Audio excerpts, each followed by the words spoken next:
Hey everyone, Ashley May and Mike Beer here with the Daily Racing Form. The Monday race of the day is down in Arkansas, Oaklawn Park, their 9th race. It's a stakes race. It's the Byerley Turk, $145,000 on the main track at the 6 furlong distance. And I thought this was a really good field as we look at the slate here, Mike, in terms of you have 9 runners in here. You have a couple of horses coming off of very impressive wins last out. Yeah, several sharp horses in here, which makes the race more interesting because you see the number 5 there, 7-5 on the morning line for Banishing. He's the horse to beat, Ashley. We're talking about sharp performances. This horse comes into this race in raging form. He's the horse to beat. Okay, 7-5 though. Do you feel like that's short, or do you feel like it's fair? I don't think it's. I'm not going to say it's too short. Considering the races this horse is coming in off of, particularly the win last time against that field, this horse, he's going to be, if he shows up and runs any one of those last 3 or 4 races, he's going to be a handful in here. And as we look at the time form US pace projections, I think in terms of trip, it's interesting to see here because he has the LP flag attached to him, but he's typically not necessarily last in his races. Maybe in that back flight, but not typically dead last as we've seen at least in those last 3. But in terms of the pace, there's some very quick horses in here. Out of Shea from post 3 in here has been forward, at least in that start most recently, and then in 3 starts back. And even Booth, obviously Booth didn't get probably the trip that he necessarily wanted last time out over the muddy going, but look at him 2 starts back. I mean, he was pretty sharp from the gate. Yeah, well, we'll see how it all plays out. I kind of disagree with this pace projector. I don't necessarily see this being some kind of soft pace that favors horses that are going to be, right up on the leader. I think there are several candidates to go forward in this race and to make this pace at least a little bit competitive. All right, we'll jump right into it here with the number 1, Major Blue. Is a big price on the morning line for Dwayne Lucas. Was 11th last time out. That was over a muddy track, though, at Oaklawn Park. And prior to that, while he was in for the $62,500 tag at Churchill, I thought it was an okay performance. I mean, the top 2 in there, much the best, but last time out, a little bit of a head scratcher. Yeah, well, listen, we'll see what he does. I mean, first of all, he's 30-1 on the morning line, and this horse is not impossible in this race. He really likes Oaklawn. They ran him here several times last winter and spring. He ran a couple of really good races in that span. Obviously, his last 2 races aren't great, but you definitely want to give him a pass for the last one. He broke right on his face in that race. He wound up way behind the field. He just never recovered from that. So put a line through that race. He's now second off the layoff. He's got a race or 2 that's going to give him a chance in here. And he's a huge price on the morning line. I mean, it's not going to be easy for him to beat this field, but he can get a piece of this thing. Yeah, and I mentioned it's a head scratcher last time for the fact that he typically doesn't break that poorly. He's had 1 or 2 races in the past where he's had a little bit of trouble from the gate, and it's cost him. But just a weird performance from him. Also, look at the regression. I mean, he never recovered, as you mentioned. So not impossible at 30-1. And the number 2, Osborne, he's a little interesting because he won last time out, but it wasn't at 6 furlongs. It was at a mile, and now they're going to cut him back in distance. And I feel like sometimes that works, Mike. Sometimes it doesn't. And I'm not sure if I necessarily love it for him against this group. Yeah, I agree. The problem, too, with getting too excited about the win last time is they just let him walk on the lead. I mean, he was going so slow on the lead in that race that there was no way that they were going to catch him. He was just sprinting through the stretch because he had plenty left. I don't mind him cutting back because I actually do think he's a better sprinter, and he's probably a better closing sprinter. So if you get a little pace to develop in front of him, maybe he can get the right trip in here.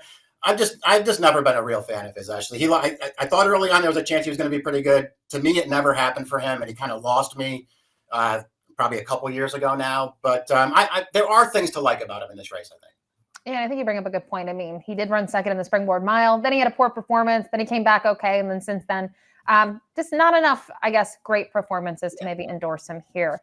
The number 3, Out of Shea, we'll take a look at next for Chris Hartman. He sends out a couple in here. We'll take a look at the replay. This horse has won 2 in a row, but as we watch the start of this race, I don't think in terms of where he's going to be early. You're going to see it's going to get into kind of a tight spot, as we're going to see here in a minute, and then he's kind of pulling. You can see his rider is almost jet skiing. I mean, not ideal for the beginning portions here of the race, and then he's just extremely aggressive on the inside. He just wants the lead, and hey, it works out. He ends up on the lead, turning for home. He's going to be much the best in here. He's a horse that in those last 2 different tracks, 7 Ace at Churchill and 6 furlongs at Oaklawn, he's been very, very good as of late. Different running styles in those 2 races too, which is probably a good sign for him. He's ridden by a 5-pound bug here in this race that we're watching, and that rider obviously had a little trouble controlling him. It didn't matter. He was really sharp, winning. I thought he was even more impressive actually 2 starts back in that Churchill race, just sitting wide off the pace early. He walked right up on those horses on the turn, and then he smashed them through the stretch. This horse comes into this race razor sharp. He's, it's gonna be a theme of this race, as we go through this field though, and we might as well get to it now because I think this horse is a major contender in here. But the people that run horse racing hate us as horse players, and so all these horses got to now run without Lasix. They just make the game unnecessarily hard on us. So how does this horse handle racing with Lasix off? How does banishing the favorite handle racing with Lasix off? These are all things that you have to try to figure out as you go in. The game's hard enough, and they just make it harder. Yeah, it is tough to decipher. And, you see it time and time again. Horse runs without Lasix poorly once. It doesn't necessarily mean they're going to do it again. It's a little bit of a wild card. You never know what you're going to get. And I guess it's kind of similar here with the number 4, Gold Luck. His last 2, they have not been good. They've both been at Churchill. And prior to that, though, I thought he ran really well off the layoff at Churchill. His race before the layoff, great, because the fractions in front of him, they've been quick and he's been able to rally. But to his last 2, I don't know. I mean, yes, the fractions were a little bit slower, but I don't know how to assess him. I guess the one good thing is he has been successful at Oaklawn in the past. Yeah. Seems like maybe, again, the other problem with the last 2 races is that it seems like they were tougher fields. Mm-hmm. He sort of was up in class and he just didn't handle it at all. Of course, you can go 2 back. It was a stakes race. He had to go without Lasix, and he was terrible in that race. I don't know if it had anything to do with it. Maybe it was just a competition. Even his really good race, Ashley, I wasn't convinced it was good enough against this field. And we'll move on to the 5 here, Banishing. Take a look at one of his most recent performances. And you mentioned he's just been crushing his competition. Really flashy numbers. Look at that number on your screen, a 103 Beyer for this win at Oaklawn Park. And this was his first start there. And David Jacobson has this horse now. 3 out of his last 4 races have been wins. But the way he does this, I thought was very good. And we talk about sort of the fields that other horses have faced. I think the field in terms of quality for that allowance last time out, some big names in there, Run Classic, Tejano Twist, horses that have also been very good at Oaklawn. Yeah, that's a stakes quality allowance race that he just won last time. And he did it convincingly, and he did it in fast time. He's just a really interesting horse because his original trainer, Brendan Walsh, knows what he's doing. But he never sprinted this horse once. All route races for him, Jacobson takes over, turns him into a sprinter. And this horse has just been razor sharp. Even the only loss on a wet track, he just missed and ran really well that day. Again, I'm not to put too fine a point on it. He's going to be a short price in here. And so I'm not going to sit here and advocate for him. And again, he has to race with Lasix off this time. Maybe it makes a difference. This horse is in unbelievable form right now. And you mentioned that loss 3 back. Look who won it. Liberal Arts, who has done some big things now in the barn of Brad Cox. The number 6, Nasty Habit, a horse that's coming off a barn switch. You can see was at Bill Mott's barn and then Anthony Ferrier's. Now with Peter Miller, listed now as a first-time gelding. Obviously, before he went to the shelf, a nice win over a muddy track at Pimlico on Preakness weekend, but haven't seen him since then. It's kind of an interesting spot to see him show up for a barn that's doing excellent at the meet. Yeah, Peter Miller's always dangerous at Oaklawn. This horse will apparently return as a new gelding here, but it's hard to find a much tougher spot than this off the layoff. This horse has obviously had issues along the way. He's 6 years old, and he's only got 7 starts. So there have been issues along the way, but when they can get him on the track, he can actually run a little. The 7 of a Revolution raced at Oaklawn for the first time last time out, and you can see that was in the Ring Bell, and only beat 1 horse in there. Took a little bit of respect at the betting windows prior to that off a very long layoff, was able to win that allowance optional claiming event down at Gulfstream Park. And I thought that effort was good. I think the kind of return to the races competition was fair enough. But I feel like so many times and times again, you see a horse that has a really long layoff, Mike, they run really well, and they either take a good step forward or they take a huge backward. And his number suggests that he didn't take a step backward, but I didn't love that effort. Yeah, it's interesting. You're right about that. It's interesting because he did, considering how long he was away. Pretty good performance. We'll see. He's another horse who, listen, he's 0 for 7 so far in his career in stakes races. Not that he hasn't run well in some of them, because he has, but he's 0 for 7 in stakes races. And he's just a horse that, of course, if he's 0 for 7 in stakes races, it means that when he can't race with Lasix, he just doesn't seem like he's quite as good. I do think this horse is pretty talented, though, and I think he's a major contender in this race. I want to use him, but I also want to wait and see what kind of price he is. Yeah, I do feel like 4-1, maybe a little short for me, but I think you bring up a good point about the talent. I agree with you. I think early in his career, they had some high hopes for him and maybe wanted to stretch him out to 2 turns, but they decided not to because they don't think he could handle it. You can see they put him on the shelf for a long time to bring him back to the races. I think that sort of speaks to their opinion of his talent as well.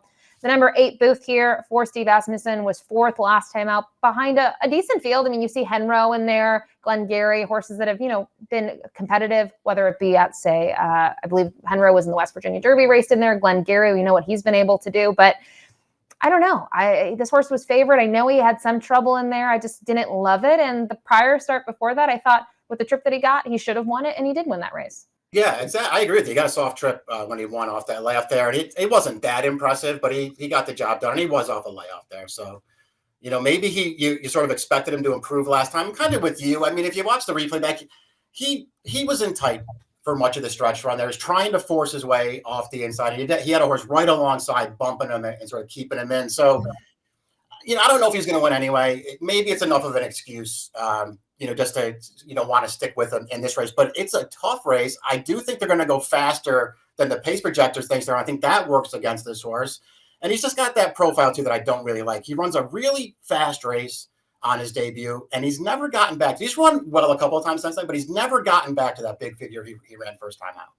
Yeah, and that kind of first race, look who he beat, Nash. There's a lot of hype behind Nash, and obviously he would be able to graduate in his following start. Now, rounding out the field is Wendelson, which we're going to take a look at this replay, and I pulled a lot of this race here because it is sort of, when we talk about replays for horses, Mike, it's an interesting one. This is the other horse here for Chris Hartman, and in terms of this horse, he was mid-pack early on. You can see him on the rail. He's the one, and right about a stride or two from now, you're going to see he wants to kind of get out. He's very headstrong. His rider's struggling, and then allows him to kind of angle out here. And in terms of the way he's going to close, I thought this was a really nice performance.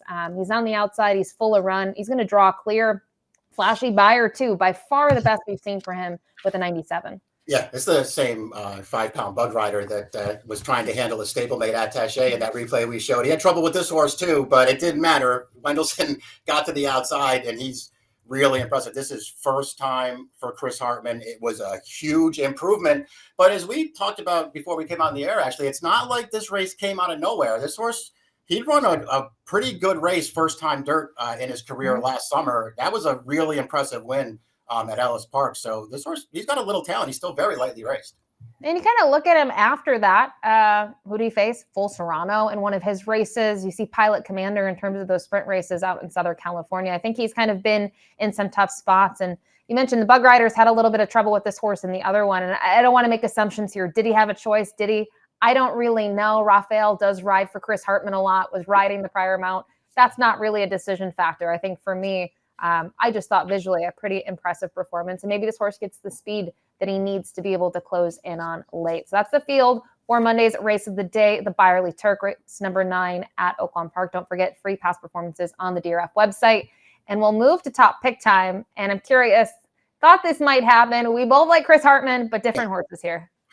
Yeah, I think Chris Hartman's, I think both his horses have a real chance in this race. Again, we both have Banish in second. I think he's way the horse to beat in here. And I'm, not dying to put a lot of money in against him.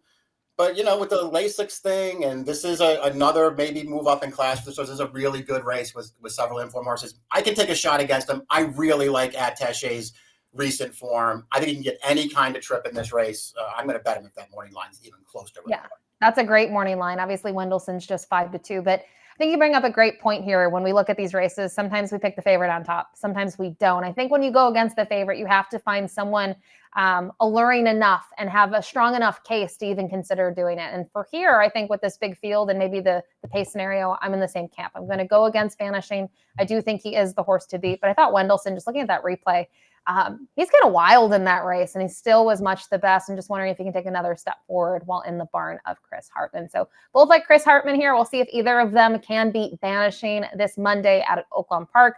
3-5-7-1 for Mike. It's 9-5-3-7 for me. Good luck.